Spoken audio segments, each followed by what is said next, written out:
या सखी शेजारणीचं स्मितहास्य स्वरांमध्ये गुंफण्यासाठी सुद्धा पुन्हा एकदा त्रिवेणी संगम. अरुण दाते, वसंत प्रभू आणि वाराकांत.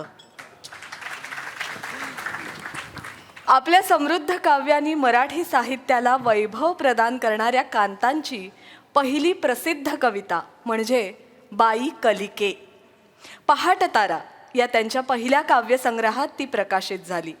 या कवितेबद्दल ते म्हणतात, वाचनाचे संस्कार घेऊन मी शिक्षणासाठी हैदराबादेस गेलो. कविवर्य तांबे यांच्या कवितेचा दुसरा भाग तेव्हा नुकताच प्रसिद्ध झाला होता. तिथे गेल्यावर तो वाचनात आला. मी कृष्णकुमार आणि कलंबरकर रात्रभर सारखे त्यातल्या कविताच वाचत होतो. कित्येक रात्री आम्ही त्या संग्रहांच्या वाचनात घालवल्या. दिवसा देखील त्या कवितांची धुंदी डोळ्यावर घेऊनच वावरत होतो. यापूर्वीच्या काही वर्षात मी थोड्या कविता लिहिल्या होत्या, पण त्याला काही अर्थ नव्हता. कोणालाही त्या मी दाखवल्या नव्हत्या. एके दिवशी कसं आठवत नाही, का गाल फुगवुनी अशी बैसशी बाई या ओळींनी सुरू होणारी बाई कलिके ही कविता मी लिहिली. ही कविता बहुतेकांना आवडली. मंदारमालेत ती प्रसिद्धही झाली. या कवितेवरील बालकवी आणि गडकरी यांची छाया उघडच आहे. आता एवढं आठवतं की त्या कवितेपासून शब्दकळा काय असते याची जाणीव मला व्हायला लागली आणि गोड गोड अर्थवाहक शब्द वेचण्याची युक्तीसुद्धा सापडली. बाई कलिके. का गाल फुगवुनी अशी बैसशी बाई, का गाल फुगवुनी अशी बैसशी बाई, आकांत कराया असे जाहले काही. हा मुलुखा विरहित रुसवा असला कसला, हा मुलुखा विरहित रुसवा असला कसला, का असा अबोला राग कशाचा आला. ही नयनी झाली गर्दी का अश्रूंची, का हिरे माणके उगीच उधळायाची. बोलले काय तुझं कुणी सांगना, बोलले काय तुझं कुणी सांगना, गांजिले काय तुझं कुणी सांगना. का कष्टविषयी ग काया सांगना, का दुःखा वेगे होय जीवाचे पाणी, की प्रणय भंगला जीव लागला झुरणी. का गाल फुगवुनी अशी बैसशी बाई, आकांत कराया असे जाहले काही. हट्टीच हट्टीच समजवा विनवा तिजला कितीही, हट्टीच समजवा विनवा तिजला कितीही, ती खेळत नाही हासत पाहत नाही. ये रविकर हासत, ये रविकर हासत सांगे कानी काही, ये रविकर हासत सांगे कानी काही. ते अश्रू पळाले कलिका पुलकित होई, मधुगुंजारव ये वाहत वाऱ्यातून का कुणास ठावे. मधुगुंजारव ये वाहत वाऱ्यातून का कुणास ठावे. हृदय उडे ते श्रवून, ये भ्रमर जीवाचा कलिका हासली, ये भ्रमर जीवाचा कलिका हासली. चुंबिले तये प्रेमे ती लाजली, आसवे दोन प्रेमांची झिरपली, आसवे दोन प्रेमांची झिरपली. हास्यात तिच्या ब्रह्मांडे धवळून गेली, अश्रुत सृष्टीची अनंत काव्ये भरली, अश्रुत सृष्टीची अनंत काव्ये भरली. आपल्याला जाणवत असेल की त्यांच्या लेखांमध्ये, त्यांच्या कवितांमध्ये स्त्रीच्या किती वेगवेगळ्या छटा आलेल्या आहेत. आईच्या मायेबद्दल सुद्धा आजवर अनेक ठिकाणी अनेकांनी लिहून ठेवलेलं आहे, अनेक प्रकारे लिहिलेलं आहे. पण वडीलही आपल्या मुलाच्या जीवनावर योग्य संस्कार व्हावेत म्हणून मुलांना मायेने जपत असतात आणि खरोखर हेही सत्यच आहे. या मायेबद्दल वाराकांत यांचे सुपुत्र मुकुंदकांत यांनी खूप छान आठवणी लिहून ठेवल्या आहेत. मी त्या सादर करण्यासाठी पुन्हा एकदा मुकुंदजींना रंगमंचावर आमंत्रित करते. लोकसत्ता वर्तमानपत्रामध्ये मधल्या काळात आभाळ माया या नावाने एक स्तंभलेखनाचं सदर येत असे. त्यातल्या एका भागात मुकुंदकांतांनी त्यांच्या वडिलांची त्यांच्यावर असलेली आभाळासारखी, आभाळा एवढी आभाळाची माया वर्णन करून सांगितलेली आहे. मुकुंदजी लिहितात, आता ऐश्वर्यांनी कांतांच्या जीवनातली सगळ्यात पहिली कविता वाचली, त्यांच्या प्रसिद्ध झालेली. तर हे संस्कार माझ्याकडे कसे काय आले त्याच्याबद्दलचं थोडंसं विवेचन. लोकसत्ता दैनिकाने जे एक लेखमाला सुरू केली होती त्यात मिळालं शीर्षक होतं आभाळ माया. आभाळ माया या शब्दाच्या अर्थाला विविधता आहे. आभाळासारखी माया, आभाळा एवढी माया, आभाळाची माया, शेतकऱ्याला पीक पाण्यासाठी आभाळ पाऊस देतं ही एक रम्य आभाळ माया. सध्या ही आभाळ माया जरा जास्तच झालेली आहे महाराष्ट्रात. मूल जन्मल्यानंतर आई आपल्या लेकरावर जीवापाड माया करते, ती देखील आगळीवेगळी आभाळ माया. तर त्याचवेळी वडिलांची देखील आपल्या मुलावर भक्कम व दणकट सोबतीची माया असते. आपल्या मुलाच्या जीवनावर योग्य व चांगले संस्कार व्हावे म्हणून वडील मुलांना मायेनं जपतात. ही जीवनातली मातृमायेसोबतची एक आवश्यक आभाळ माया. आईची मातृमाया व वडिलांची आभाळ माया मुलांचे संस्कार पूर्ण जीवन घडवीत असते. माझ्या दुर्दैवानं आईची मातृमाया मला अधिक काळ लाभली नाही.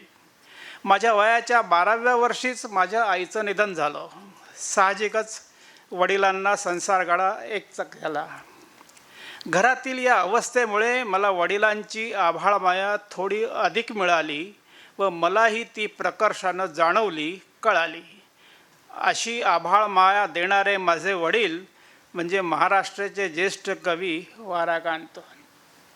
खरं तर आईच्या झालेल्या कॅन्सरच्या आजारामुळे 1965 साली आम्हाला औरंगाबाद येथील घर सोडून मुंबईला यावं लागलं. माझं शालेय जीवन विस्कळीत झालं. परंतु महाराष्ट्रातील ज्येष्ठ कविवर्यांचा मुलगा म्हणून मुंबईच्या सुप्रसिद्ध पार्ले टिळक महाविद्यालयात लगोलग मला प्रवेश मिळाला. माझ्या आभाळ मायेच्या जाणीवेची ही पहिली खूण. औरंगाबादचं घर बंद करून आम्ही आजारी आईला घेऊन मुंबईला आलो तेव्हा कांत आकाशवाणी मुंबई केंद्रावर मराठी विभागाचे प्रमुख म्हणून कार्यरत होते.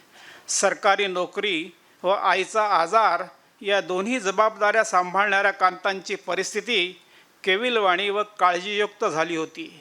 हे त्यांच्या धीर गंभीर चेहऱ्याकडे पाहिल्यानंतर जाणवत होते. पुढे विधात्याने जे विधिलिखित आईच्या बाबतीत लिहून ठेवलं होतं तसंच झालं. 4 मार्च 1965 साली सौ आईने या जगाचा निरोप घेतला. परंतु अण्णांनी, आम्ही घरात कविवर्य कांतांना अण्णा म्हणून संबोधित असो, आम्हा मुलांना धीर दिला. परंतु आईशिवाय घरात जी दुःख भरली पोकळी निर्माण झाली ती जाणीव पुढे कित्येक वर्षापर्यंत मनात चिकटून होती. कदाचित या विमनस्क पोकळीनेच माझ्यातला कवी मला सापडला असावा. एकदा घरातच असा एकटा बसलो असताना आईच्या फोटोकडे पाहताना मला ओळी सुचल्या. पोरक्या घरावर माझ्या काळोख आमेचा येतो, पोरक्या घरावर माझ्या काळोख आमेचा येतो, भिंतीवर फोटो मधला आईचा डोळा भिजतो. कुटुंबप्रमुख म्हणून कांत आपली जबाबदारी निगुतीनं निभावित होते. घरात स्वयंपाकीणबाई आल्या व त्यामुळे खाण्यापिण्याची आवाड होत नव्हती. कांतांनीही स्वतःला आकाशवाणीच्या नोकरीत गुंतवून घेतलं. पण आमच्यावर त्यांचं बारीक लक्ष असायचं. माझ्यावर त्यांचा विशेष जीव होता. मॅट्रिकला मी कुठला विषय घ्यावा याचा निर्णय त्यांनी माझ्यावर सोपवला होता. शालांत परीक्षा उत्तीर्ण झाल्यावर मी वाणिज्य विभागात कॉलेजात प्रवेश घेतला. ह्याचा त्यांनी कधी आक्षेप दाखविला नाही. याच दरम्यान कॉलेजच्या 2ऱ्या वर्षाला एका विषयात मी अनुत्तीर्ण झालो. माझे वर्ष बुडाले. पण कांतांनी माझ्यावर राग काढला नाही. मेहनत करून अभ्यास कर, नाहीतर अनुत्तीर्ण होऊन एका वर्षाचं नुकसान कधीच भरून काढता येणार नाही. बस एवढंच मला ते म्हणाले. पदवी परीक्षेनंतर मी कायद्याच्या पदविकेसाठी रुपारेल महाविद्यात प्रवेश घेतल्याचे त्यांना सांगितले. तेव्हा मला म्हणाले, काय वकील वगैरे होणार आहेस का? तुझे आजोबा कायद्याचे अनुशासक होते.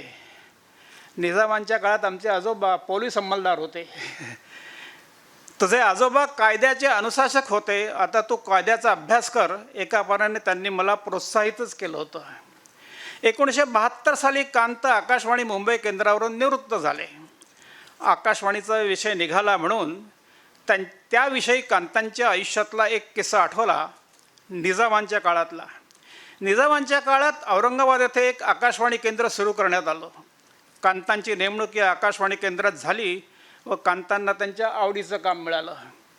1945-46चा तो काळ होता. अजून भारताला स्वातंत्र्यही मिळालं नव्हतं ना. औरंगाबाद निजामाच्या जोखडातून मुक्त झालं होतं. मराठवाडा मुक्ती आंदोलनाचे वारे वाहू लागले होते. कांत मूडमध्ये आले की औरंगाबाद आकाशवाणी केंद्राची गोष्ट अगदी रंगात येऊन सांगायचे. तो काळ मराठी माणसासाठी व मराठी भाषेसाठी खूप कठीण होता. एकीकडे इंग्रजांचं देशावर आधिपत्य, तर इथे मराठवाड्यात निजामानं केलेलं मराठीची गळचेपी, मराठी भाषा बोलायला बंदी, मराठीतून शिक्षण नाही, मराठी वृत्तपत्र नाही, सगळ्या बाजूंनी मराठी भाषेची घुसमट चालू होती. उर्दू भाषेची दडपशाही व सक्ती होती. अशा वेळी कांतांनी आपल्या कवितेतून मराठीसाठी जाज्वल्यपूर्ण जयघोष केला होता. बंदी अशा गायनाते करोनी गळे आमचे कापले हे तई. बंदी अशा गायनाते करोनी गळे आमचे कापले हे तई. गातील गाणी मराठी कबंदे मराठी खुळ्या माळ रानावरी. रुद्रवीणा काव्यसंग्रहातली ही कविता होती. या व अशा देशभक्तीपर गाण्यांचा मराठी कार्यक्रम कांतांनी औरंगाबाद आकाशवाणी केंद्रावरून सादर केला होता. निजाम अधिकाऱ्यांच्या लक्षात येताच त्यांनी कांतांवर नजर ठेवली. खुफिया पोलीस त्यांच्या मागे फिरू लागले, पण कांतांनी भूमिगत राहून असे कार्यक्रम सादर करण्याचा ठामपणा दाखविला. निजामांच्या भीतीमुळे छुप्या रीतीने ते हे काम करीत. त्याला ते खुफिया रेडिओ स्टेशन असे म्हणायचे. हे सगळं कथानक कांत अगदी उत्साहानं सांगायचे व सांगताना त्या थरारक आठवणीचे रोमांचही अनुभवत. माझ्या शिक्षणाचा काळ सुरू असतानाच माझ्यावर कवितेचे संस्कार हळूहळू होत गेले. घरात बऱ्याच लेखक कवी मंडळीची ये जा होत असे. जय नावाचा इतिहास लिहिणारे आनंद साधले, समीक्षक व दी कुलकर्णी, प्राध्यापक गंगाधर पाटील हे व इतर अनेक समीक्षक कांतांच्या भेटीला येत असत. कांतांनी आकाशवाणीवरून प्रसारित होणारी बरीच नभोनाट्य लिहिली आहेत. या नभोनाट्यांच्या संहितेवर चर्चा करण्यासाठी आकाशवाणीचे बाळ कोडतरकर वगैरे मंडळी देखील घरी येत असत. नव्या कवींना त्यांच्या कविता संग्रहावर समीक्षण लिहिण्याची विनंती करण्यासाठी प्रस्तावना लिहून हवी म्हणून कांतांची भेट हवी असायची. कांतांच्या 50व्या वाढदिवसानिमित्त आम्ही घरातच लहानसा कार्यक्रम योजला होता. काही निवडक मित्रांबरोबरच कविवर्य वसंत बापट, मंगेश पाळगावकर, श्रीपू भागवत हे इतर काही कवी मंडळी आवर्जून आली होती. त्यावेळेस एक छोटेखानी कवी संमेलनही झाले होते. एका समारंभात संत साहित्याचे गाढे अभ्यासक व प्रसारक लेखक श्री वामन देशपांडे यांची भेट झाली होती. ते मला म्हणाले, अरे मुकुंदा, तुझे वडील वाराकांत हे खूप मोठे कवी होते, पण शापित गंधर्वच राहिले. कांतांची 60 वर्षांची साहित्य सेवा व निर्मिती विविध व बहुपेडी आहे. 1970च्या दशकात मी कांतांना सतत काहीतरी लिहित असताना याच अवस्थेत बघितलं. त्या काळात मी कांतांना सतत मान मोडून 12-12 तास लिहित असताना पाहिलेले आहे. कांतांची लेखननिष्ठा अभंग व अतूट होती. कल्पनाशक्ती व प्रतिभा तर वर्णनापलीकडची होती. त्यांचं प्रत्येक लेखन हे अभिजात आहे. त्या काळी घरातली परिस्थितीही बदलली. भावा बहिणींचे विवाह होऊन त्यांनी वेगळाले संसार थाटले. घरात मी व कांत दोघेच उरलो. कांतांचे काव्यलेखन, ग्रंथलेखन समृद्धीला होते. त्यांना विविध ठिकाणचे कविता संमेलनाचे आमंत्रण यायचे. मी त्यांच्यासोबत म्हणून नाशिक, औरंगाबाद, परभणी, हैदराबाद इत्यादी विविध ठिकाणी जायचो. कांतांचे 60 दशकातील साहित्य निर्मितीचा समग्र ग्रंथ छापावा म्हणून मी साहित्य संस्कृती मंडळास विनंती केली होती. तदनुसार ती विनंती मान्य होऊन मंडळाच्या पुढाकाराने कविवर्य वाराकांत एक काव्यसृजनाचा समग्र ग्रंथ असा कांतांचा फक्त काव्यलेखनाचाच समावेश असलेला ग्रंथ 2018 साली मराठी भाषा दिनी प्रकाशित झाला. तर कांतांच्या उर्वरित साहित्याचा दुसरा खंडही प्रकाशित झाला. या दोन्ही समग्र ग्रंथांचे संपादन मंडळाचे संपादन करण्याचे काम मंडळाने माझ्यावर सोपविल्यामुळे माझ्या आबाळ मायेचे थोडे तरी ऋण मी फेडल्याचे समाधान मला मिळाले. कांतांचं निधन झाल्यानंतर त्यांची स्मृती जतन राहावी या हेतूनं बृहन्मुंबई महानगरपालिकेनंही आपलं योगदान दिलं. मालाड येथील मीठ चौकीला कविवर्य वाराकांत चौक असं नामकरण करण्याचा ठराव जाहीर केला. तेथे BESTच्या अध्यक्षांनीही या चौकातील चारही बाजूंना बस थांब्यांना कविवर्य वाराकांत चौक असं नामकरण केलं. विलक्षण काव्य प्रतिजेची सृजनशील साहित्य संपत्ती मागे ठेवून पण काव्य प्रांतात आपली थोडी उपेक्षाच झाली ही एक व गान कोकिळा लता मंगेशकर यांच्या आवाजात आपलं एखादंही भावगीत स्वरबद्ध झालं नाही ही दुसरी सल मनात बाळगूनच कविवर्य कांतांनी या जगाचा निरोप घेतला. तरीही स्वतःच्या कवितेवर त्यांचा आत्मविश्वास होता. अखेरच्या आजारपणातही आपल्या शब्दांना त्यांनी निक्षूत सांगितले होते, मी पंगू झालो म्हणून तुम्ही अपंग होऊ नका माझ्या शब्दांनो. त्यांचे शब्दच या जगात चिरंतन राहणार आहेत याची शाश्वती त्यांना होती. 100 वर्षानंतर कोण माझी कविता वाचित आहे असं आपल्या वयाच्या 77व्या वर्षी विचारणारे कांत ईश्वरालाही आव्हान करीत म्हणतात, माझी कलासृष्टी भव्य तुझ्याहुनी, माझी कलासृष्टी भव्य तुझ्याहुनी, एकदा येऊनी पहा देवा, गबस्तीची झाडे चांदण्याची वेल, आनंदाची ओलं मातीत या. अशी ही आभाळ माया. धन्यवाद. केवळ अप्रतिम. मुकुंदजी आज या कार्यक्रमामध्ये सादरीकरण करतच आहेत, पण त्याचबरोबर आज त्यांच्या पत्नी सौ दीप्ती मुकुंद कांत सुद्धा उपस्थित आहेत. त्यांचंही मी शब्दसुमनांनी स्वागत करते. आणि याचबरोबर कविवर्य वाराकांत यांचे दुसरे पुत्र श्री प्रकाश वामन कांत हेही उपस्थित आहेत. त्यांचंही मी शब्दसुमनांनी स्वागत करते. आणि प्रकाशजींच्या पत्नी सौ मीरा प्रकाश कांत सुद्धा उपस्थित आहेत. त्यांचंही स्वागत.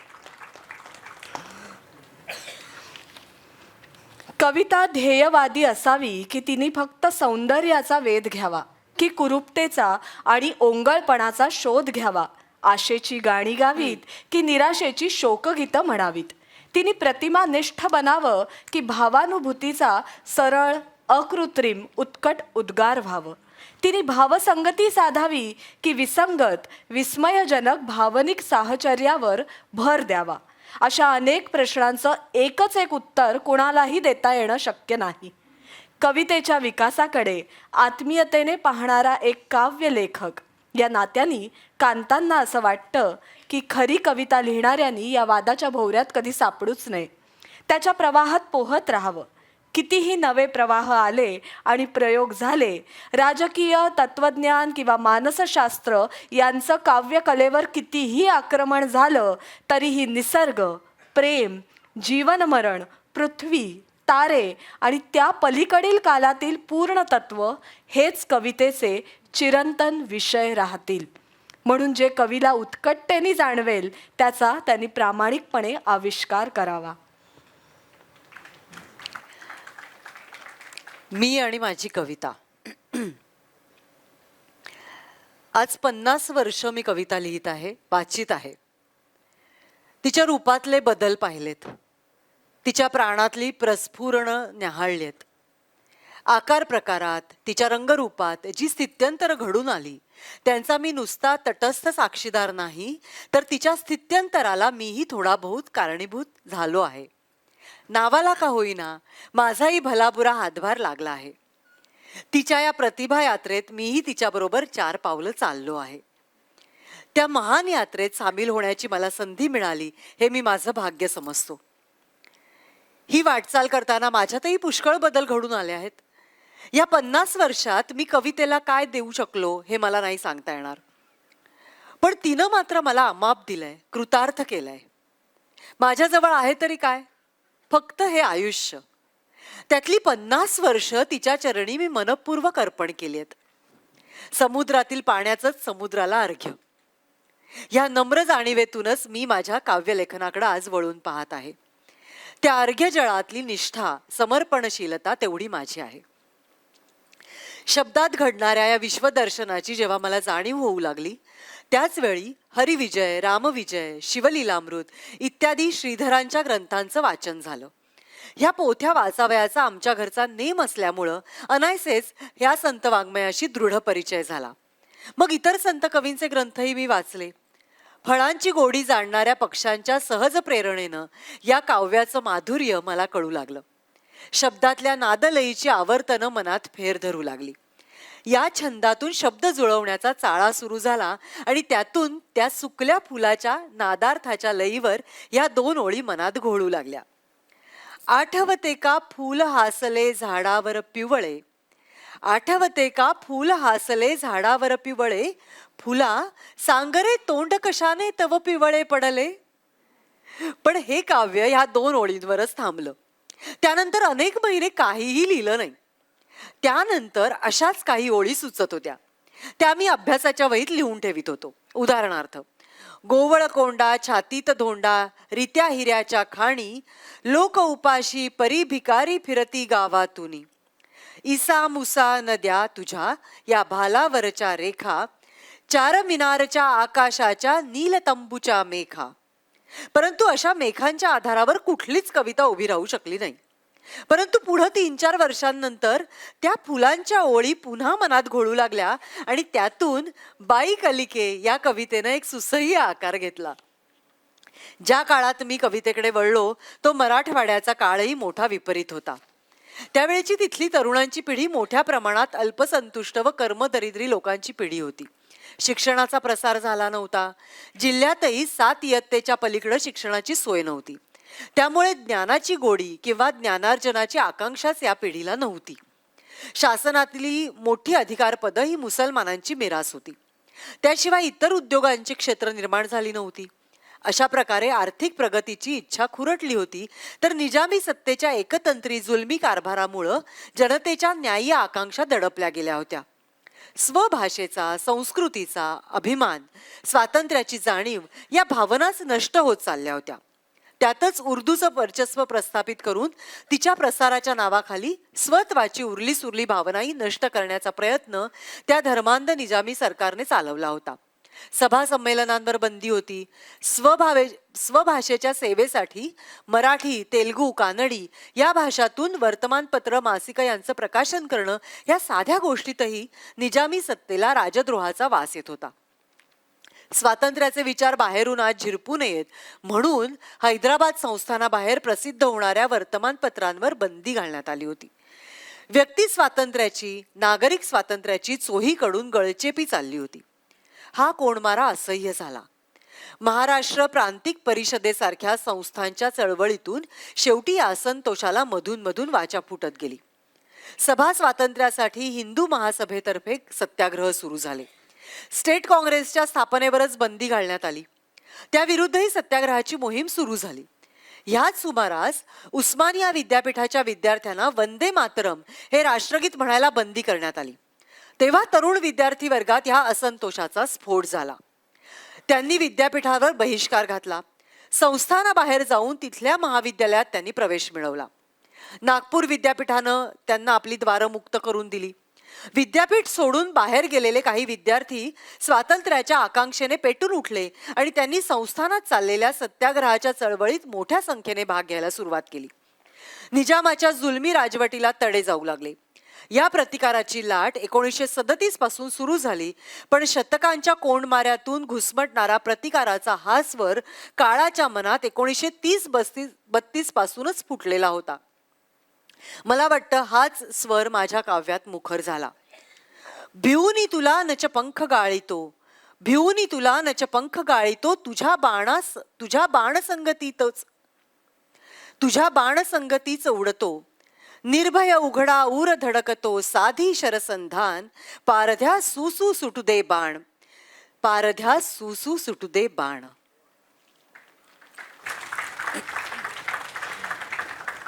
यानंतर आपण पाहणार आहोत कविवर्य वाराकांत यांची ही ध्वनिचित्रफीत.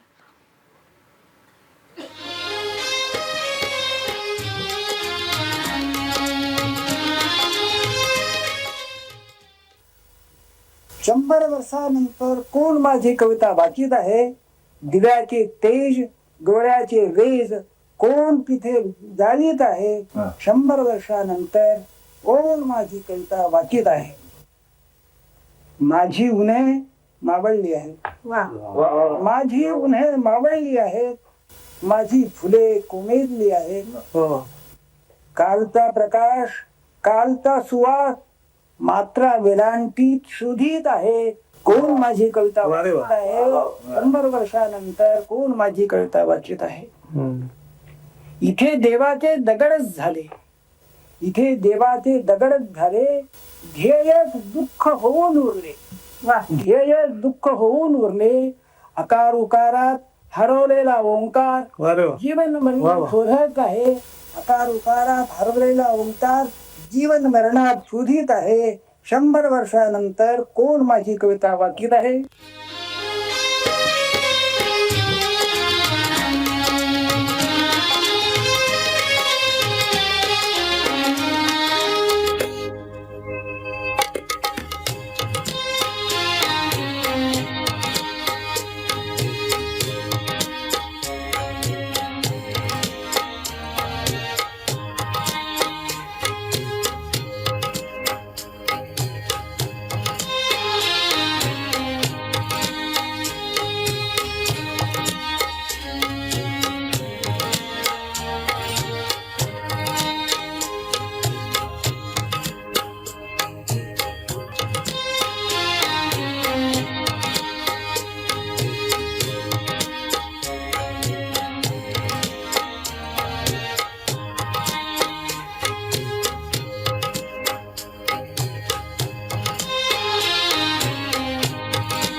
मुकुंदकांत आणि श्री प्रकाशकांत यांचा भाचा मंगेश मुळसकर यांनी ही ध्वनिचित्रफित केलेली आहे. त्यांच्यासाठी जोरदार टाळ्या. मंगेशजी. हां, आता तुम्ही बघितलं तसं की आपण एखादा दागिना कसा चोखंदळ मनाने घ्यायला जातो नाही का, तसा शब्द सुद्धा चोखंदळ मनाने साहित्यिकांनी निवडावा आणि तसे शब्द निवडले गेले त्यांच्या लेखांमध्ये, त्यांच्या काव्यामध्ये. आणि म्हणून त्यांचं काव्य किंवा त्यांचं लेखन हे कुठेही शब्द बंबाळ होत नाही, ते शब्द गंध घेऊन जन्माला येतं. कांतांनी अग्निपथ नावाचं एक 712 ओळींचं खंडकाव्य लिहिलं. व्यक्ती स्वातंत्र्याचा आणि मानवतेचा विध्वंस करून एकतंत्री सत्ता चालवणाऱ्या सर्वाधिकाऱ्याला आणि अतिमानव सुपरमॅन बनण्याच्या उन्मादात जनतेला तुडवणाऱ्या झोटिंग शहाला नष्ट करण्यासाठी जनता कशी बद्धपरिकर होते आणि लोकक्रांती घडवून आणते, याचंच चित्र कांतांनी अग्निपथ या काव्यात रेखाटण्याचा प्रयत्न केलाय. पुराणातली वेनराजाची कथा आधारासाठी घेऊन लोकशाहीची समुदाय भावना कथाकाव्य आणि नाट्यकाव्याच्या स्वरूपात त्यात सशब्द केली आहे. त्या खंडकाव्याचा काही भाग आता आपण ऐकणार आहोत. करू तिथे आघात, करू तिथे आघात, पहिला करू तिथे आघात. स्वर्गात आणि दुबळ्यावर घडतो जेथे वज्राघात, पहिला करू तिथे आघात. शिवनयनांना बघू न देती, सत्यवाणीला वधू न देती, प्रगतीला शृंखला घालती, मानवस्थेस वळती जेथे फास मानवी हात, पहिला करू तिथे आघात. ज्याच्या श्रमजळी नभी घन भरले, ज्यांच्या श्रमजळी नभी घन भरले, धान्य जयांच्या तपनी पिकले. यश ज्यांच्या मरणात जन्मले, गुलाम त्यांना करती जेथे, तयांच्याच देशात पहिला करू तिथे आघात. राजगृहांसह, धर्मभटांसह, नगरपुरांसह, साम्राज्यासह, शत शत राजांसह, देवासह, ब्रह्मांडाचा भार वाहित त्या शिरी मारती लाथ, पहिला करू तिथे आघात. चला रे करू तिथे आघात, स्वर्गात आणि दुबळ्यावर घडतो जेथे वज्राघात, पहिला करू तिथे आघात.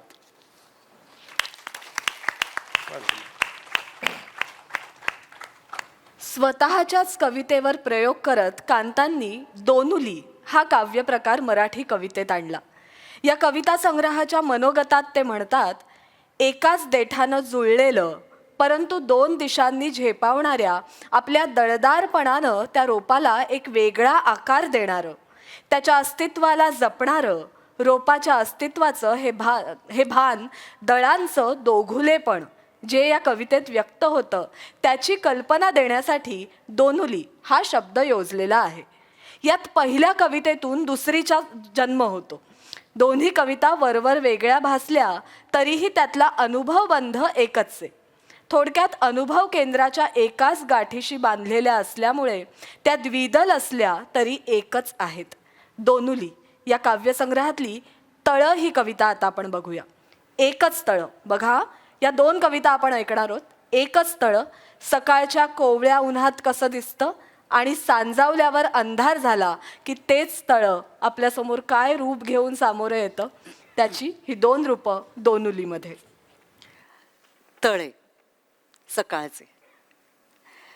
निळे भोर तळे, निळे भोर तळे, उज्ज्वल आकाश प्रभातरल, कोवळी तांबूस लव प्रकाशाची पाण भुईवर, निशब्द निश्चल जळबंदी अवकाश, निशब्द निश्चल जळबंदी अवकाश, त्यातूनच उमलतो काळ, झुळझुळत्या रेशमी जळाच्या कळ्यात, झुळझुळत्या रेशमी जळाच्या कळ्यात, स्फुरण्या विरण्याची निळी लयकारी साधून, पांढऱ्या कमळांचा गंध घेऊन, त्यांचा रंग लेऊन, सकाळच्या उन्हात निळे भोर तळे. तळे दुसरे. सांजावले आभाळ, सांजावले आभाळ, सांजावले तळे, सांजावले आभाळ, सांजावले तळे, गंजून गेली काळी पडली सकाळची धुंद, अंधार भरला तळ्यात, अंधार भरला तळ्यात, अवकाशात काळोखाचे खडक, अवकाशात काळोखाचे खडक, पाण्यात थिजलेले वारे, दिशांचे श्वास रुद्ध झालेले, पांढरे कमळ पाण्यात बुडालेले, पांढरे कमळ पाण्यात बुडालेले, स्तब्ध उभा काळा कभिन्न निगूढ अवकाश, स्तब्ध उभा काळा कभिन्न निगूढ अवकाश, काळाच्या मस्तकावर पाय देऊनी नक्षत्रांचा, काळाच्या मस्तकावर पाय देऊनी नक्षत्राचा, सांजावले आभाळ. स्वातंत्र्यपूर्व काळात वा कांत ज्या सामाजिक राजकीय परिस्थितीत जगत होते त्यात मराठी भाषेवरील अत्याचाराविषयीच्या चिडीबरोबर सामाजिक आणि आर्थिक विषमतेबद्दलचा असंतोष, राजकीय दास्याविरुद्ध प्रतिकाराची भावना त्यांच्या मनात धुसमुसत होती. परंतु उदरभरणाच्या चिंतेने दीन होऊन या द्वेष विषय बनलेल्या राजवटीतच कारकुनी करून ते त्यांचं पोटही भरत होते. त्यामुळे या लाचारीबद्दल त्यांना स्वतःची लाज चीड सुद्धा वाटत होती. गुलामगिरीची ही बंधनं तोडलीच पाहिजेत, आपल्याला काहीच करता आलं नाही तर या जुलमाविरुद्ध आवाज तरी घुमवला पाहिजे असं तीव्रतेने वाटत सुद्धा होतं. धार्मिक बंधनांचाही जाच त्यांनी पाहिला होता. या सामाजिक जाणीवातून अनुभवातून तव अग्निपंख नभी फडफडू दे मूर्ती भंजक सांडिता कुणास्तव रुधिर तरी अशा कविता लिहिल्या गेल्या.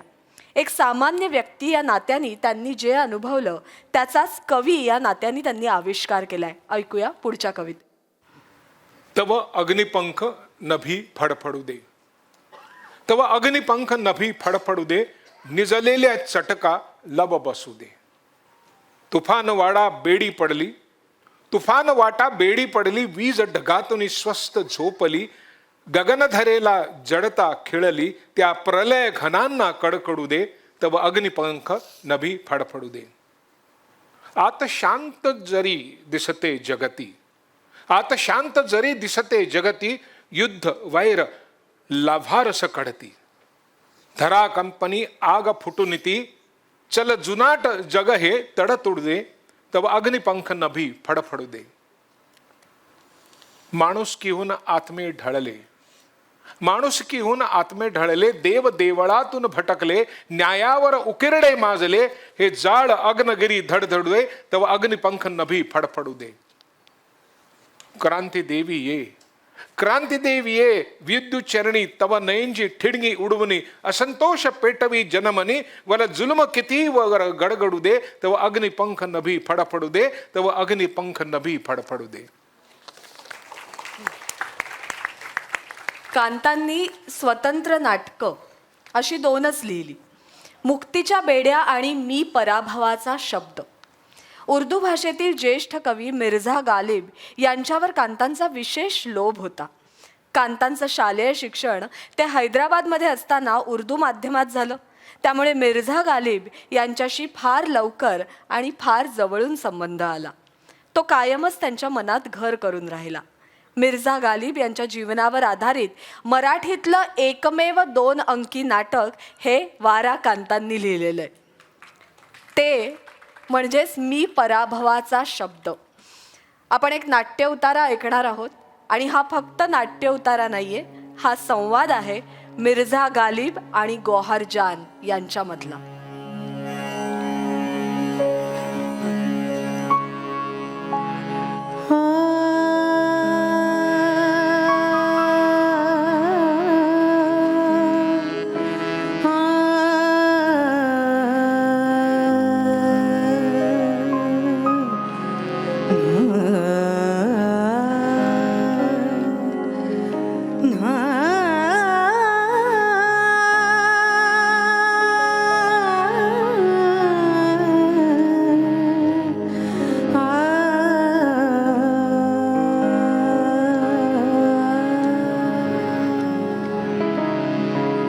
इश्रते कतरा है दरिया में फना हो जा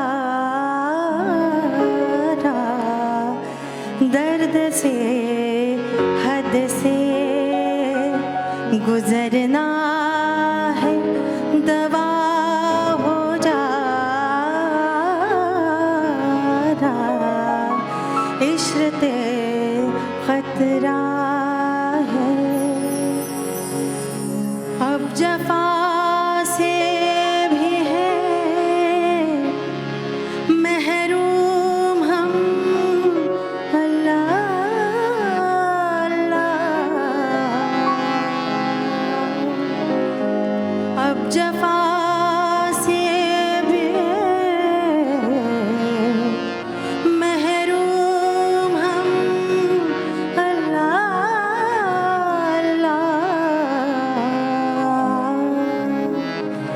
इस कदर दुश्मनी और बाब वफा हो जा रहा. इश्रते खतरा है दरिया में फना हो जा रहा. इश्रते खतरा है.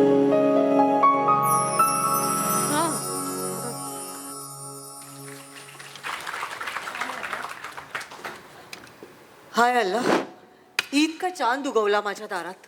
चांद ईदचा आहे की बाईचा दूरचा आहे ते ठरायचं अजून गौहरजान. तेवढ्या दूरचा विचार नाही करीत मी कधी. ते तर दिसलंच परवा. हो का? तुमचं तरी काय? तुम्ही तर अजून थांबच म्हणत होतात. अचानकच परतली ती. बरं झालं अगदी थोडक्यात बचावले त्या कोसळत्या विजेच्या तडाख्यातून. त्या नमाजनं वाचवलं. पुष्कळ झालं. एवढं तरी नमाजाचं महत्व मान्य केलं तुम्ही. तुझं ठीक आहे, आम्हाला तर त्या विजेच्या काड्यांनीच घरटं बांधायचंय. माफ करा, फार मनस्ताप सहन करावा लागला ना. उगीच आले मी तिथं. आणि मी देखील उगीच तिथे गेलो. हे काय आणखी नवीन? त्या मुशायराला गेलं नसतं तर बरं झालं असतं, पण जावं लागतं.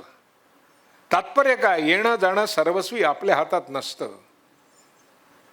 एवढं पटायला हरकत काय या दोन प्रसंगांच्या निमित्ताने. कुठला मुशायरा हा? खिले मोहल्लामध्ये होता आज हा मुशायरा. प्रत्यक्ष बादशाह सलामतनी दावत दिली होती म्हणून गेलो. मग काय खूप दाद मिळाली असेल. बादशाह सलामतनी खिल्लत देऊन सरफराज केलं असेल. इनाम पदवी खूप थाट झाला असेल एका माणसाचा. मला आधी आला बेला घेऊ द्या. पुरे पुरे, तूही आपली हौस भागून घे आम्हाला टोमणे देण्याची.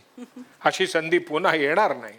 हे काय मर्जी भारीच बिघडलेली दिसते आज स्वारींची. एकदा नीट सांगावं तरी काय झालं ते. आधी ते विचारावं की नाही. हा, तुम्हाला बायकांना घाईत जास्त. एवढं काय झालं असेल तिथं? काय होणार, नेहमीच महफिलीत कलाम पेश करावा आणि अपमान पदरात बांधून घरी परतावं. म्हणजे बादशाह सलामत नाही नाही नाही, किती केले तरी ते आमचं मोगलांचं खानदानी रक्त. शहनशाह आलम त्या शांतपणे मनपूर्वक ऐकत होते, पण त्यांचे छछोर अभिरुचीहीन दरबारी खुशमरस्कनेनी दाद दिली नाही. चौकच्या बेढंगी महफिल गझलांचीच ते तारीफ करत होते आणि माझी कुशेष्टा, माझ्या अनुभवातली व्यथा त्यांना आकलन झाली नाही. सोप्या करमणुकीसाठी जमलेल्या कळसूत्री बावल्यांनी माझा उपहास केला, हशा उडवला. बरोबर आहे ते. इथे दुसरं काय होणार. पूर्वीची ती दुनिया राहिलीच कुठे. आग्रा वैराण बनला, दिल्ली उद्ध्वस्त झाली आणि माणसांची जंगलं उजवली त्या बर्बाद शहरातून उच्च कुळातले कर्तबगार अमीर उमराव कबरस्थानच्या किंवा धर्मशाळांच्या अंधारात अपकीर्तीचं लाजिरवाण मरण मरत आहेत. नीच स्वार्थी बेईमान माणसं छत्र चामरात मिरवत आहेत. तागडी बहादर बनिये बखाल राज्य करीत आहेत आणि भाले मोडून त्याच्या लेखण्या करणारे आणि शब्दांच्या नादार्थाच्या रूपातून आपल्या अतीताचा आपल्या स्वत्वाचा शोध घेणारे आमच्यासारखे शिपाई शायर अपमानित होऊन बेदिल होऊन मैफिलीतून बाहेर पडत आहेत. त्यांच्या कुलीन कट्यारीवर साचलेले अश्रू म्हणजे माझी कविता, माझी शायरी. पण आज कोणाला त्याची कदर आहे. कोणीच त्यांना ओळखत नाही, जाणत नाही. गौहर, आज पराभूत झालोय मी. हा माझा मोठा पराभव आहे. मिर्झा साहेब, मी स्वरांच्या दुनियेतली एक वेडी मुलगी आहे. मला काय कळतं.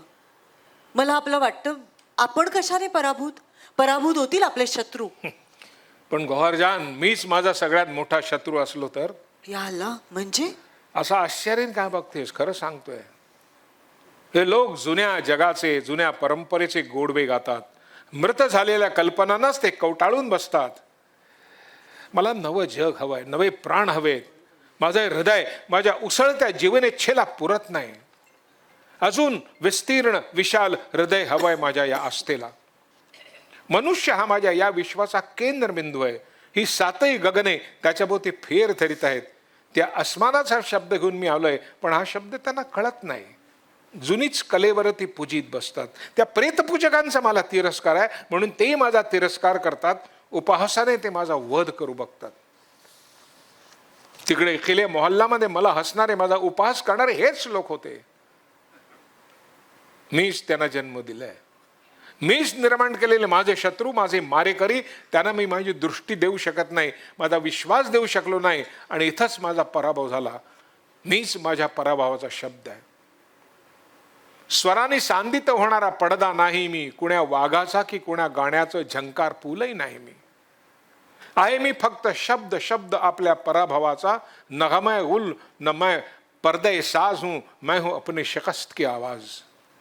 अशा पराभूत कर्म दरिद्री माणसाला कशाला तू आपल्या घरी बोलवतेस. हो, मी त्यालाच बोलावते आणि बोलवीत राहणार. कारण तुमचा तो शब्द मी ओळखते. त्याची मला ओढ आहे, कदर आहे. मीही एक पराभूतच स्त्री आहे. म्हणजे हे देखील एक पराभवाचंच घर. असेल, पण तुम्हाला इथं विसावा मिळेल.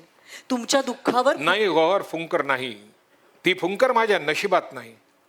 उपहासाचं हे विष मलाच पचवलं पाहिजे. अपमानाचे हे गाव मलाच एकाकीपणानं झेलले पाहिजेत.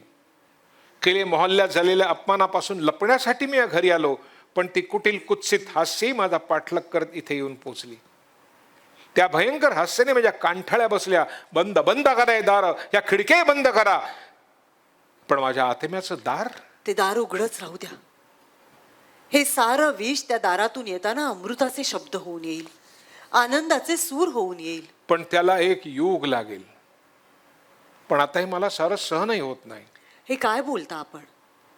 सोसण्यातून सूर मिळतो. नकारांच्या गराड्यात सापडलेल्या आणि तुफानांनी वेढलेल्या समुद्रातल्या शिंपल्यातच उबदार मोती तयार होतो, हे तुम्हीच बोललात ना. तुमच्या व्यथा शोकातूनच बुलबुलाला गायला शिकवलं असं अभिमानानं तुम्हीच उद्गारलात ना. हो, ते माझेच उद्गार आहेत. पण आता किती सोसायचं, किती वाट बघायची? माझी ती आशा केव्हा उगवणार आहे? हाय, खाक हो जाएंगे हम उनको खबर होने तक. हाय अल्लाह, आजचा आपला रंग न्यारा वाटतो. क्षमा हर रंग में जलती है सहर होने तक. ही ओळ कुणाची आहे आठवतं? बेशक माझीच ओळ आहे ती. मग त्या सोसण्याचा शब्द आज आपल्याला कसा पारखा झाला? त्याची पुन्हा ओळख करून देऊ का माझ्या स्वरांनी? म्हणजे आपली ही अस्वस्थता संपेल. नवी सृष्टी निर्माण करण्याची शक्ती माझ्या स्वरात आहे असं परवा म्हणाला होतात ना आपण. जळणाऱ्या दिव्यानं गुलाबी पहाटेला दिलेल्या वचनाचा विसर पडू देऊ नका मेरे शायर. ते वचन मला चांगलं आठवतं आणि तुझ्या नावाचा नवा अर्थही त्याच्याबरोबर माझ्या ध्यानात आला. उगीच तुला गोहर म्हणत नाही मी.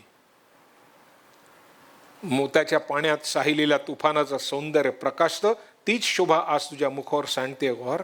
पुरे पुरे या स्तुतीतल्या काट्यांना मी ओळखून आहे. तुमच्याकडून तशी अपेक्षा नाही, पण तुमची ती गझल ऐकायची आहे ना तुम्हाला. तुमच्या निश्वासातून जन्मणाऱ्या विश्वासाचा साक्षात्कार बघायचा आहे ना तुम्हाला. जरूर जरूर. थांबा, मग मी उस्तादजींना बोलावते.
खरोखर हा मी पराभवाचा शब्द झेलून कांत मात्र यशस्वी होत गेले.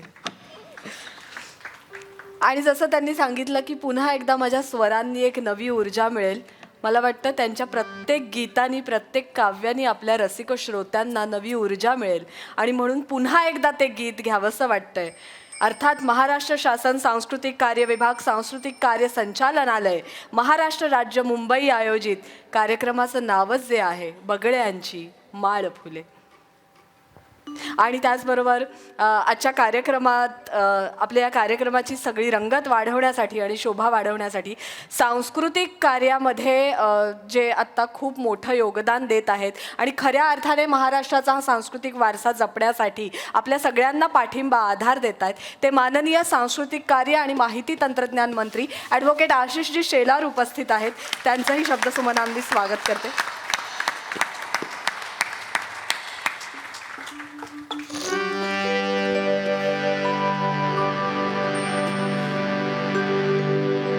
Ah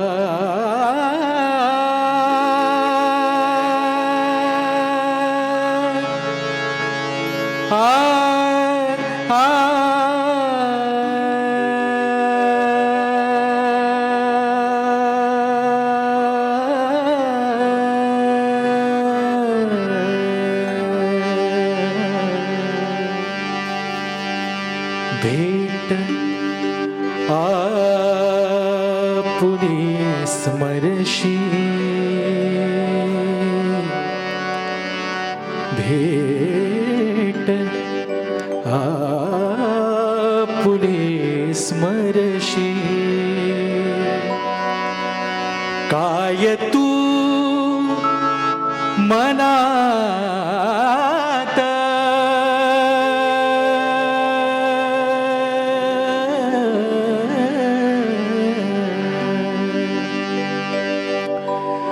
बगळ्यांची माळ फुले अजुनी अंबरात बगळ्यांची माळ फुले अजुनी अंबरात बगळ्यांची माळ फुले अजुनी अंबरात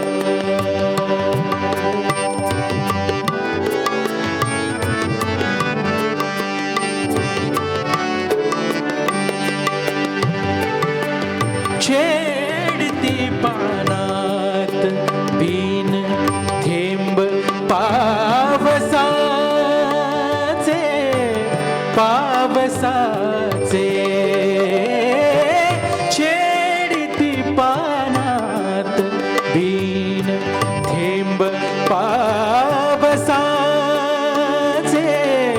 ओल्या रानात फुले ऊन अभ्रकाचे ओल्या रानात फुले ऊन अभ्रकाचे मन कवडा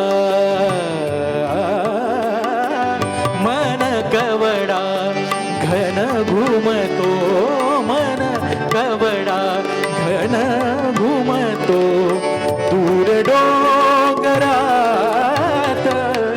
बगळ्यांची माळ फुले अजुनी अंबरात बगळ्यांची माळ फुले अजुनी अंबरात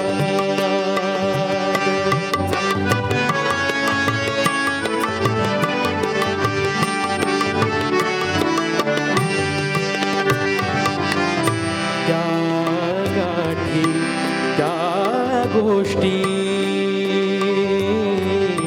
त्या गाठी त्या गोष्टी नारळीच्या खाली त्या गाठी त्या गोष्टी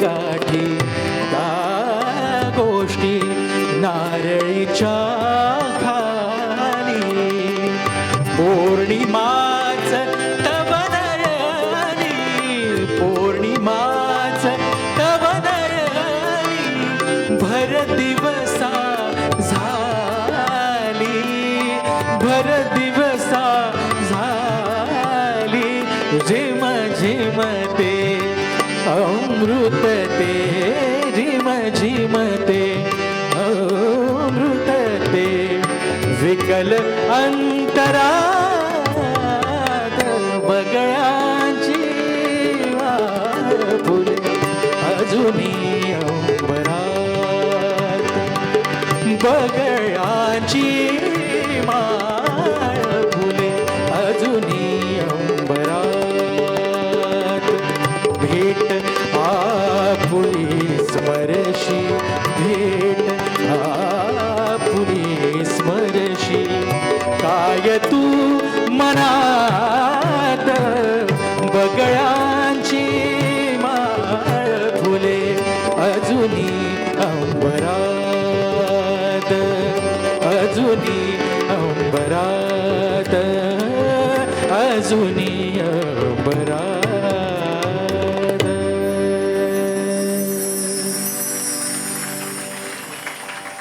यानंतर मी बरंच आहे, ही साहित्य संपदा एवढी मोठी आहे की वन मोर करत बराच अजून कार्यक्रम पुढे आहे. पण तत्पूर्वी मी सांस्कृतिक कार्य संचालनालयाचे माननीय संचालक श्री विभीषण चौरे यांना विनंती करते की आजच्या कार्यक्रमाचे प्रमुख पाहुणे माननीय सांस्कृतिक कार्य आणि माहिती तंत्रज्ञान मंत्री ॲडव्होकेट आशिषजी शेलार, त्याचबरोबर वारा कांत यांचे सुपुत्र माननीय श्री मुकुंद कांत, फिल्म सिटीचे जॉईंट MD माननीय साजणीकर साहेब यांना आपण रंगमंचावर घेऊन यावं आणि या कार्यक्रमाचे संयोजक कलाविष्कारच्या माननीय संचालिका उत्तराताई मोने यांनीही रंगमंचावर यावं ही विनंती. सर्वप्रथम आपण कविवर्य लेखक वारा कांत यांच्या प्रतिमेला पुष्प अर्पण करणार आहोत.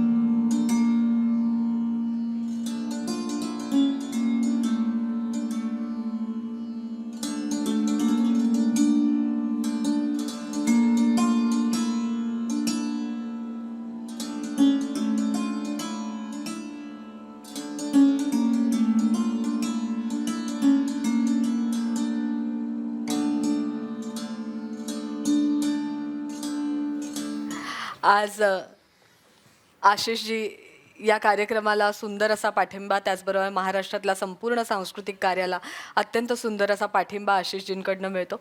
मी माननीय मंत्री महोदय ॲडव्होकेट आशिषजी शेलार यांना विनंती करते, आज हा कार्यक्रम ज्यांच्या स्मृतींमध्ये आपण करत आहोत ते कविवर्य लेखक वारा कांत यांचे सुपुत्र मुकुंद कांत यांचा आपण सर्वप्रथम सन्मान करावा.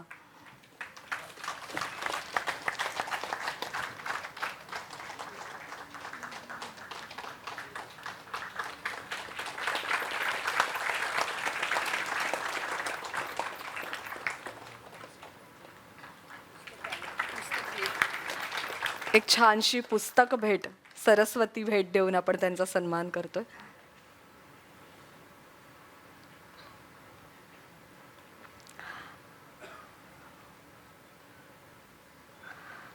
याचबरोबर मी सांस्कृतिक कार्य संचालनालय महाराष्ट्र राज्य मुंबई माननीय संचालक श्री विभीषण चौरे यांना विनंती करते, आजच्या कार्यक्रमाचे प्रमुख पाहुणे माननीय मंत्री महोदय ॲडव्होकेट आशिषजी शेलार यांचा आपण शाल आणि सन्मानचिन्ह देऊन सन्मान करावा.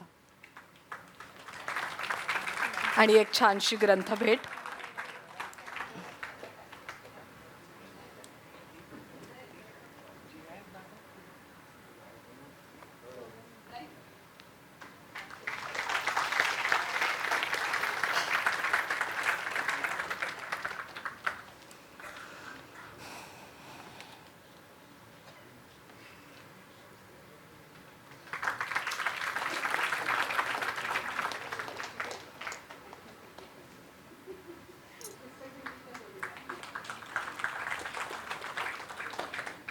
श्रीराम.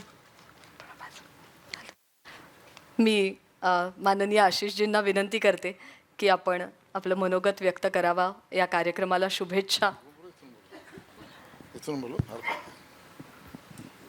जे सगळे पळाले का दूर दूर माझ्यापासून माईक हातात घेतल्यावर. आणि मी म्हणतच होतो की हा कार्यक्रमच आपल्या विभागाचा आहे, मी त्या विभागाचा मंत्री आहे, माझं स्वागत का करताय आणि मला शाली देत आहेत.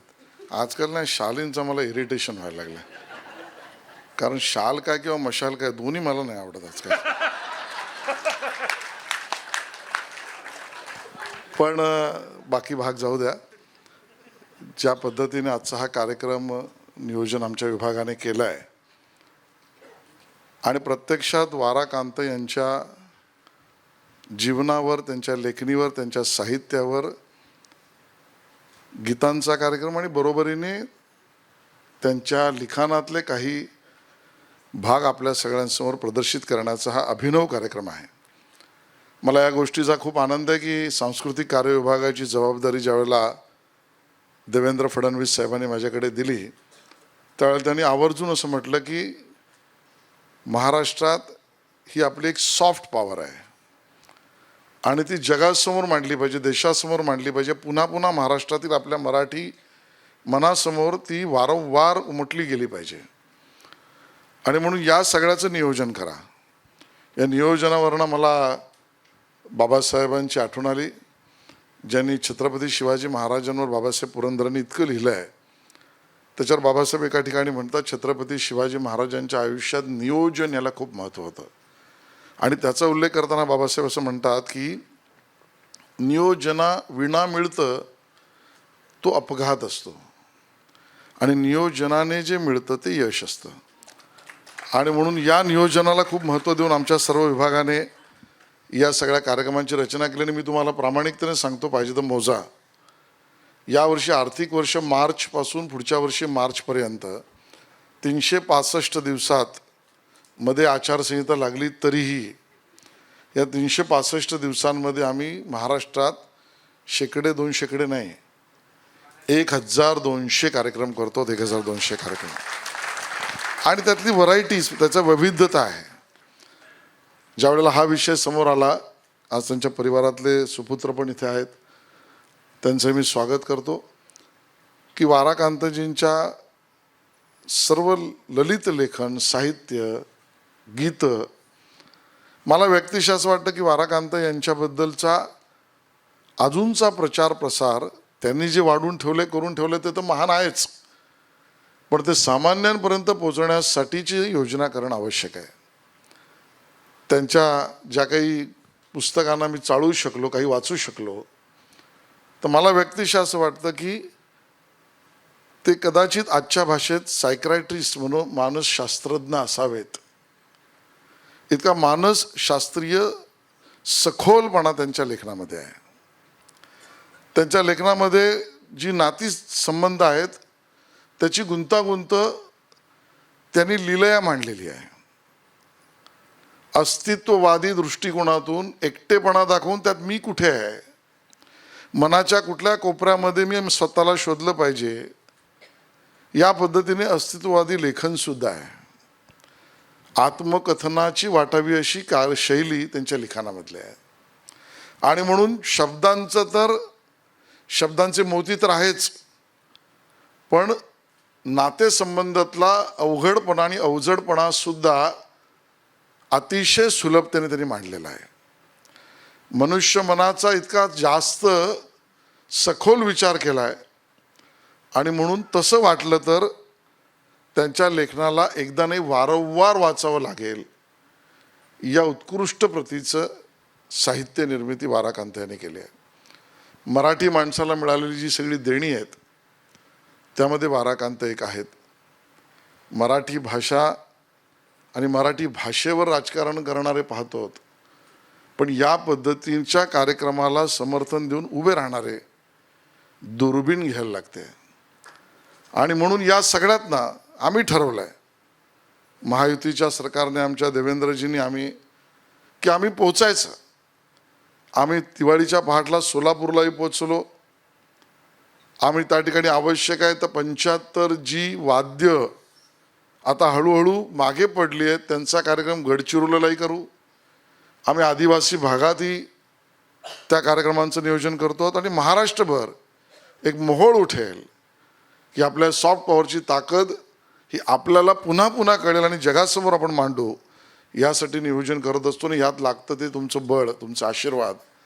आणि केवळ तेवढ्याचीच अपेक्षा करण्यासाठी मी तुमच्यासमोर आलो आहे. मी पुन्हा एकदा वाराकांत यांना आदरांजली वाहतो, त्यांच्या परिवाराला धन्यवाद देतो. मोनेजी आणि नारकरताई यांनी जे या ठिकाणी स्वतःचं निवेदन केलं आहे, तेव्हा त्यांच्यातले उतारे किंवा लेखन वाचून दाखवलं आहे, त्याबद्दल त्यांचेही धन्यवाद करतो. गायकांनी सुद्धा उत्तम आपल्या सगळ्यांचं मनोरंजन केलं आहे, त्यांचेही धन्यवाद व्यक्त करतो. सर्व कलाकार, सर्व वादक, निवेदक या सगळ्यांचा धन्यवाद करतो. आणि तुम्हाला विनंती करतो की असेच विविध कार्यक्रम जे असतील त्यात येत राहा. तुमचं स्वागत आहे. आणि तुमचं स्वागत करताना मी मंत्री म्हणून आनंदाने तुमच्यासमोर उभा राहीन. धन्यवाद. जय हिंद, जय महाराष्ट्र.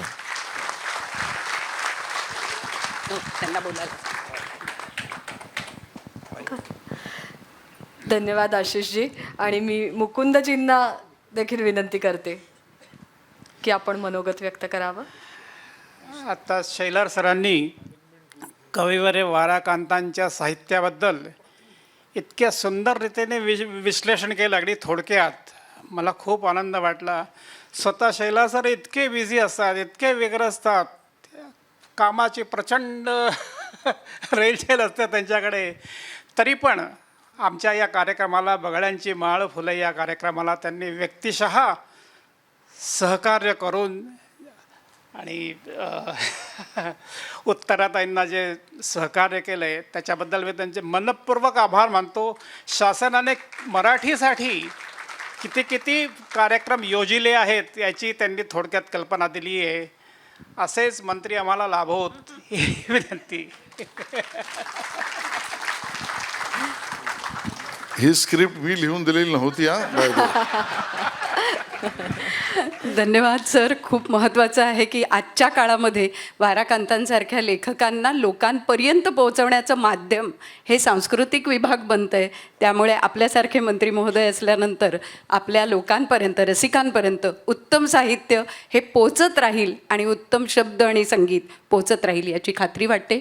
मनापासून धन्यवाद. सगळ्या मान्यवरांचे मनपूर्वक धन्यवाद.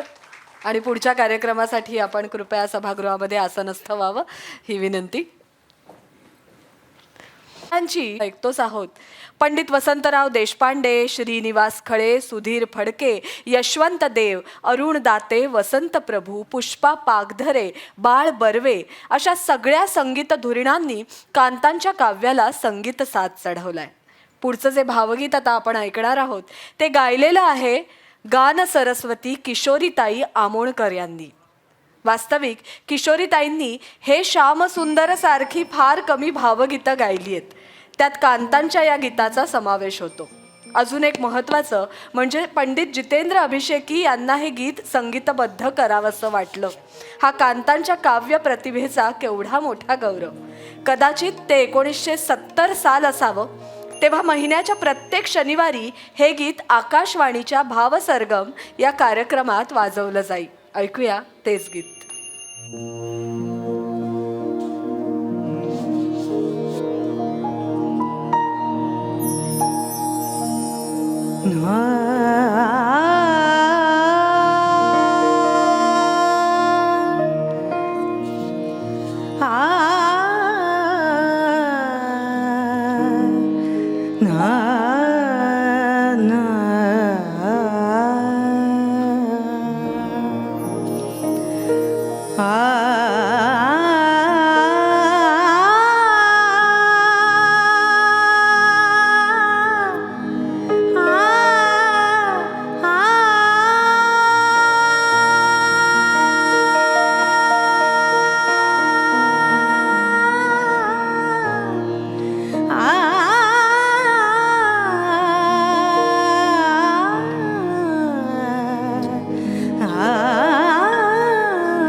उघड उर्मिले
सर्वाधिक मराठी कवितेत सर्वाधिक दीर्घ काव्य लिहिण्याचं श्रेय सुद्धा कवी कांतांना जातं. कांतांनी त्यांचं नाट्यकाव्य असं नामकरण केलं आणि त्यांच्या या नाट्यकाव्य संग्रहाला महाराष्ट्र शासनाचा उत्कृष्ट वाङ्मय निर्मितीचा पुरस्कार देखील लाभलेला आहे.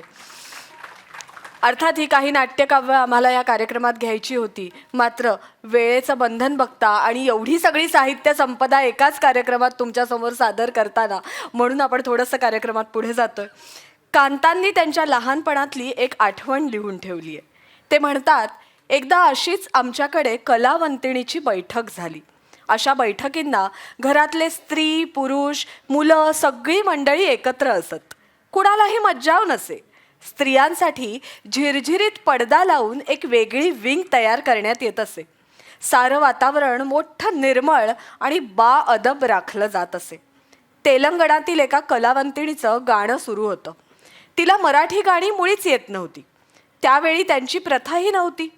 ख्याल, टप्पा, ठुमरी, गझल ती म्हणत असे. वडिलांच्या शिफारशीवरून तिने एक फारशी गझल म्हटली होती.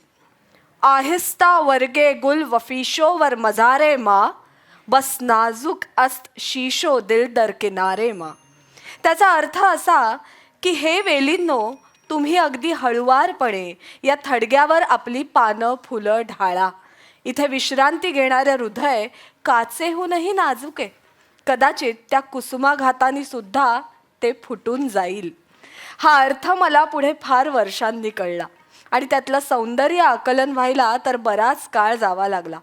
पुढचं जे गीत आपण ऐकणार आहोत त्यात कदाचित हीच हळुवार अलवार भावना आपल्याला मिळू शकते.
ओठात वेणे शब्द माझे राहिले.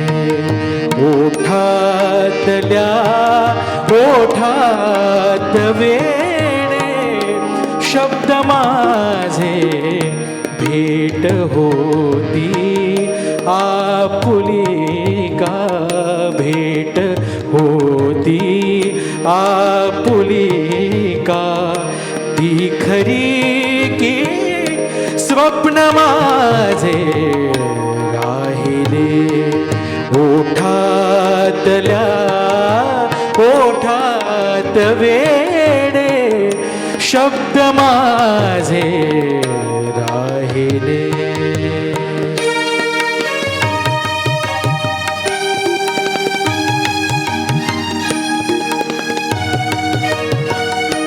कापरे ते हात हाती कापरे ते हात हाती. बावरे डोळ्यात आसू कापरे ते हात हाती. बावरे डोळ्यात आसू आग पाण्यातून पेटे.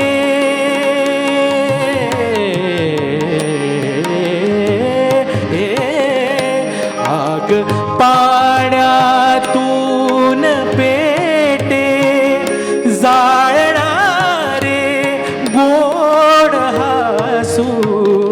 दोन थेंबांच्या क्षणाचे दोन थेंबाच्या क्षणांचे प्रीतीचे तकदीर माझे राहिले ओठातल्या ओठात वेडे शब्द माझे राहिले.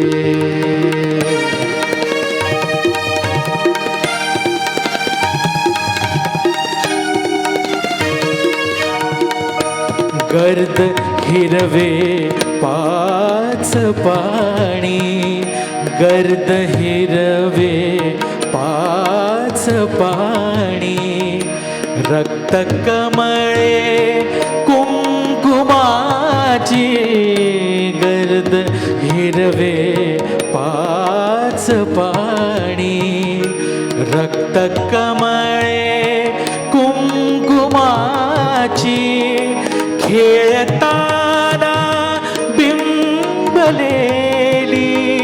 शुभ्र जोडी सारसांची खेळताना बिंबलेली शुभ्र जोडी सारसांची आठवे म्हटले सना तू आठवे म्हटले सना तू हे हवेसे विश्व माझे राहिले ओठातल्या ओठात वेडे शब्द माझे राहिले.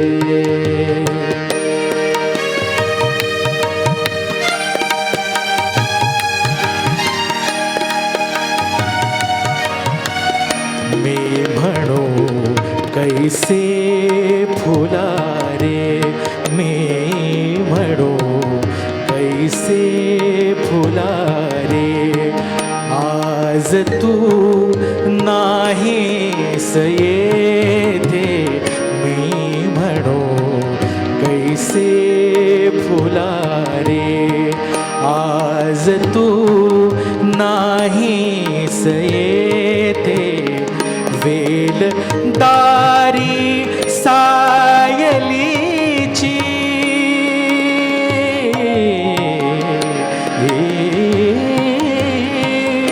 वेल दारी सायलीची रोज अजूनी बार देते लाख पुष्पे तोडिल्या विण लाख पुष्पे तोडिल्या विण ये भरोनी पात्र माझे राहिले ओठातल्या ओठात वेडे शब्द माझे राहिले राहिले राहिले.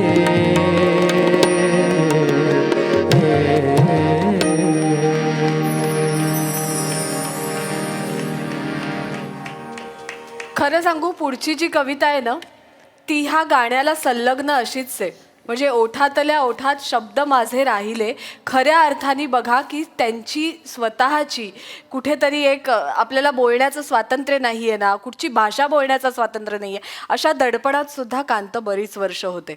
मी सांगितलं तसं हैदराबादेत होते, निजामी संस्थान होतं आणि तिथे जुलमी अत्याचार इतका होता की सभा संमेलनं, प्रकाशनं, वर्तमानपत्र सगळ्यांवर बंदी होती. मराठी किंवा तेलुगू भाषेचा साहित्याचा प्रसारही मना होता. उर्दू भाषा ही जुलमाची प्रतीक झाली होती. उर्दू कविता आवडत असताना वारा कांत यांनी उर्दू माध्यमातनं आता शिक्षण घ्यायचं नाही असं ठरवलं आणि चांगल्या स्कॉलरशिपसह मिळणारा उस्मानिया युनिव्हर्सिटीला प्रवेशसुद्धा स्वतःच नाकारला. अर्थात त्या अव्यवहारी वागण्याचा परिणाम त्यांना भोगावा लागला हे वेगळं, पण या नोकरीतली त्यानंतर नोकरी करावी लागली, वडील लवकर गेले आणि या नोकरीतली लाचारी, जुलमाची चीड यातून एक नवा अभिमानी प्रवास सुरू झाला आणि त्यातनं पहिली कविता उमटली ती दसरा. अर्थात या अभिमानाची ही पहिली कविता होती. पारतंत्र्यात दसऱ्याचा विजयाचा सण साजरा करण्याचा अधिकार नाही म्हणून त्या दिवशी काळ्या फिती दंडाला बांधून फिरण्याची कांतांनी सहकाऱ्यांबरोबर एक टूमच काढली आणि सादर झाली ती दसरा ही कविता. आमुचा दसरा. पायी बेडी वाजे तोवर गावे नाचून, पायी बेडी वाजे तोवर गावे नाचून, ऐसा झाला दसरा आमुचा स्वातंत्र्याविण. प्राण उडाले प्रेत मिरविले केवळ शृंगारून, प्राण उडाले प्रेत मिरविले केवळ शृंगारून, ऐसा झाला दसरा आमुचा स्वातंत्र्याविण. शाखा तुटल्या पाने जळली, शाखा तुटल्या पाने जळली छाया कोठून, शाखा तुटल्या पाने जळली छाया कोठून, ऐसा झाला दसरा आमुचा स्वातंत्र्याविण. दिवस उगवुनी तेजन दिसले, दिवस उगवुनी तेजन दिसले, सुमने फुलली न, ऐसा झाला दसरा आमुचा स्वातंत्र्याविण. धराकंप होत असे कशाचे हिंदोळे ते घेणे, धराकंप होत असे कशाचे हिंदोळे ते घेणे, दास्यो दसरा म्हणजे आम्हा सूतकात सण करणे, दास्यो दसरा म्हणजे आम्हा सूतकात सण करणे, ऐसा झाला दसरा आमुचा स्वातंत्र्याविण, ऐसा झाला दसरा आमुचा स्वातंत्र्याविण. फक्त राष्ट्रीयच नाही तर आंतरराष्ट्रीय घटनांचं भान सुद्धा कांतांच्या कवितेचा प्रतिभेचा खास पैलू होता.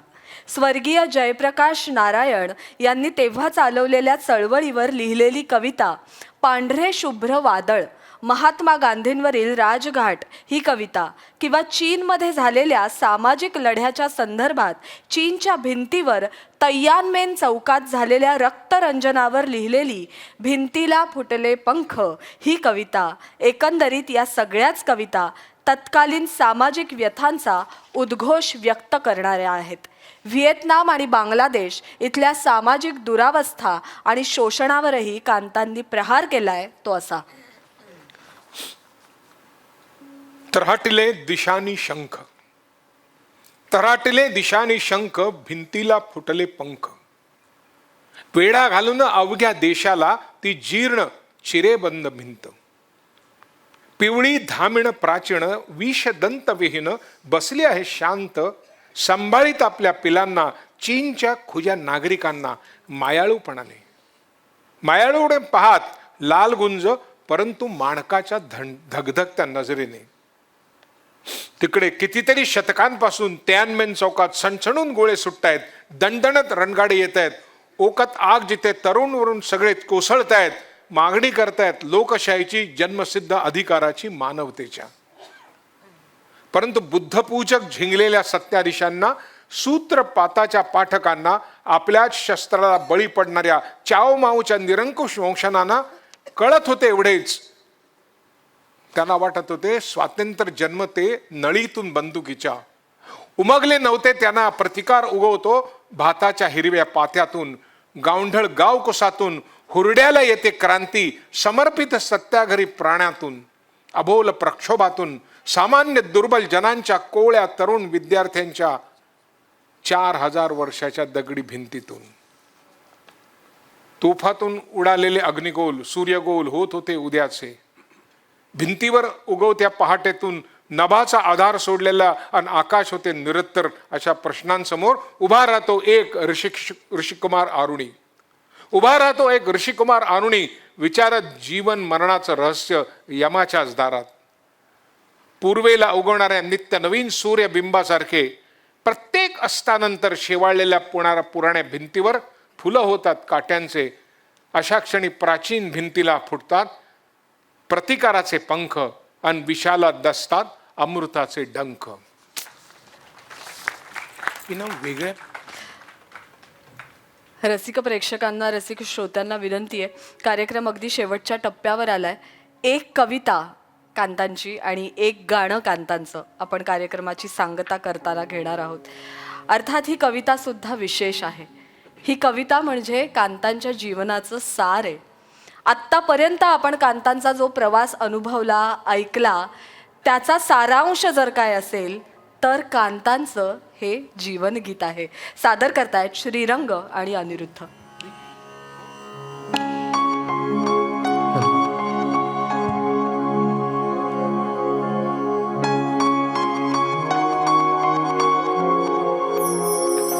हे माझे जीवन गीत, हे माझे जीवन गीत. बाल्यहास्य सम विखरुनी गेले, क्षणकांक्षांनी ज्वलित जहाले,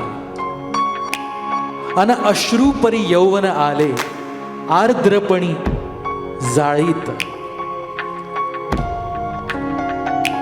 हे माझे जीवन गीत, हे माझे जीवन गीत.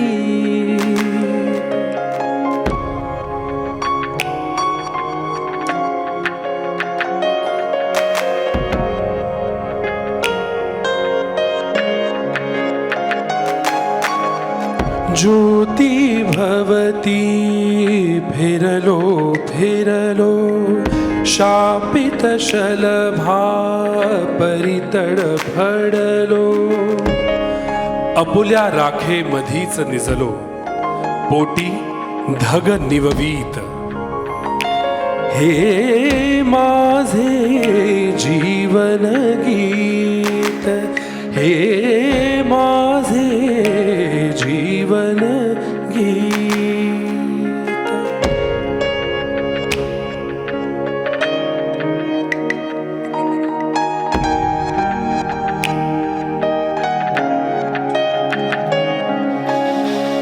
कधी स्वरा परी मी झंकारलो, पवनाघाती तोच भंगलो.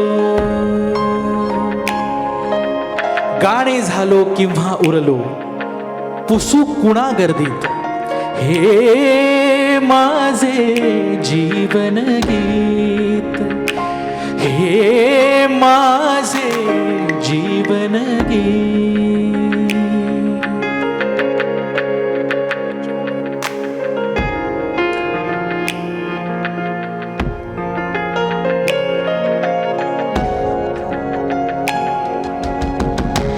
उशेमधी तुम्ही निशे पलीकडे, मी संध्येच्या अजून अलीकडे.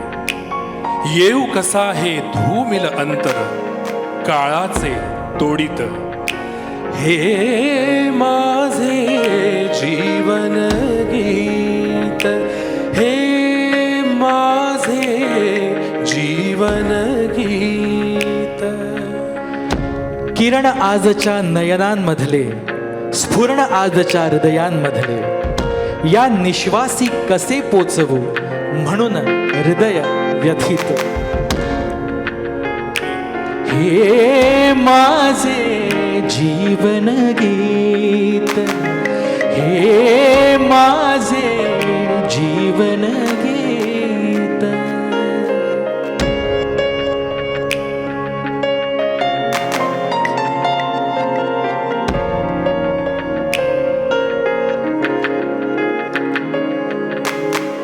उन्हे आजची तुम्हान दिसतील, फुले आजची तुम्हान मिळतील. उन्हे आजची तुम्हान दिसतील. फुले आजची तुम्हान मिळतील. उबगंध हे ठेवू केवी मी, भरुनी शब्द पंक्तीत. हे माझे जीवन गीत, हे माझे जीवन गीत, हे माझे जीवन गीत.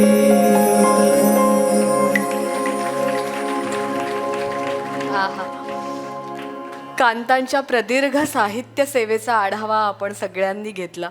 त्यांच्या समग्र साहित्याबद्दल कार्यक्रम करायचा म्हटला तर खरं तर 4-5 ताससुद्धा कमी पडतील. परंतु त्यातल्या त्यात प्रातिनिधिक स्वरूपात काही कविता, काही गाणी, काही लेख, काही प्रवेश घेण्याचा आम्ही प्रयत्न केला. आणि अर्थातच त्यांच्या साहित्यातून आपण त्यांना जाणून घेण्याचा सगळ्यांनी प्रयत्न केला. त्यांचे चिरंजीव श्री मुकुंद कांत यांनी वडिलांच्या म्हणजे त्यांच्या अण्णांच्या आठवणीसुद्धा जागृत केल्या आणि आम्हाला त्याबद्दलच्याही आठवणी आमच्या सगळ्यांबरोबर वाटून घेतल्या. छान वाटलं हे सगळं सादर करताना. आणि फक्त ही सगळी रसिक श्रोत्यांची गर्दी नव्हती तर खरी दर्दी साहित्य रसिकांचीही गर्दी होती. आणि साहित्य प्रवास हा असाच पुढे राहतो, कलाकारांच्या माध्यमातनं, साहित्यिकांच्या माध्यमातनं आणि रसिक श्रोते वाचकांच्या माध्यमातनं. कार्यक्रमाची सांगता आपण त्यांच्या एका अप्रतिम अशा गीतांनी करणार आहोत. पण त्यापूर्वी महाराष्ट्र शासन मुंबई सांस्कृतिक कार्य संचालनालय यांनी आम्हाला हे व्यासपीठ, हा रंगमंच उपलब्ध करून दिला. ही संधी आम्हाला सगळ्यांना दिली आणि आज कविवर्य लेखक वा.रा. कांत यांना आमच्या या सगळ्या अभ्यासातनं, सगळ्यांच्या अभ्यासातनं आपल्याला जाणून घेता आलं. याबद्दल मी सांस्कृतिक कार्य संचालनालय, सांस्कृतिक कार्य विभागाचे मनपूर्वक आभार मानते.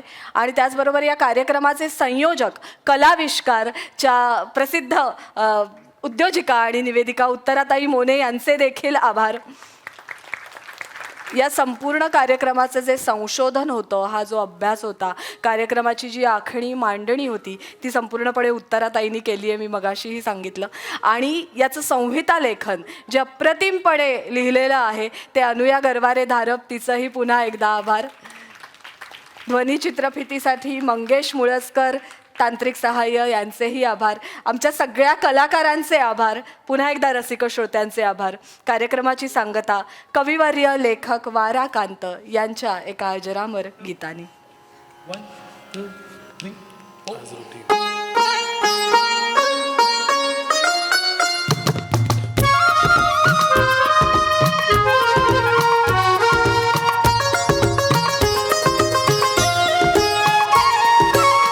आज राणी पूर्वीची ती प्रीत तू मागू नको. आज राणी पूर्वीची ती प्रीत तू मागू नको. कालचे वेड्या फुलाचे, कालचे वेड्या फुलाचे, कालचे वेड्या फुलांचे गंग तू मागू नको. आज राणी पूर्वीची ती प्रीत तू मागू नको.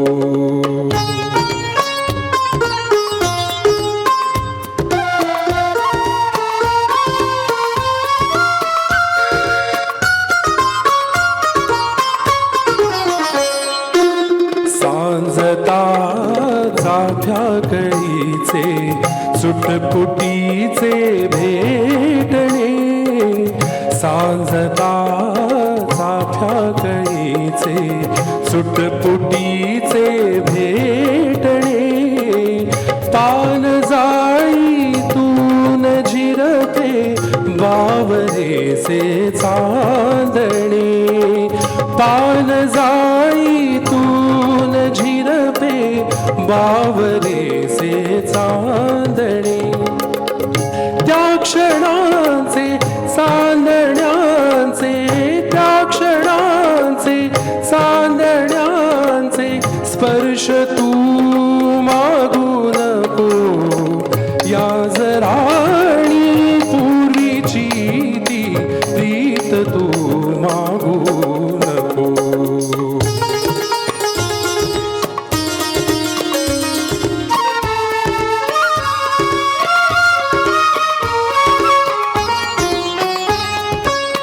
पाकळ्याचे शब्द होती तू हळू निश्वासता. पाकळ्यांचे शब्द होती तू हळू निश्वासता. वाजती गाती सतारी ने नेत्रपाती झाकता त्या फुलांचे त्या स्वरांचे त्या फुलांचे त्या स्वरांचे गीत तू मागू नको आज राणी पूर्वीची ती प्रीत तू मागू नको.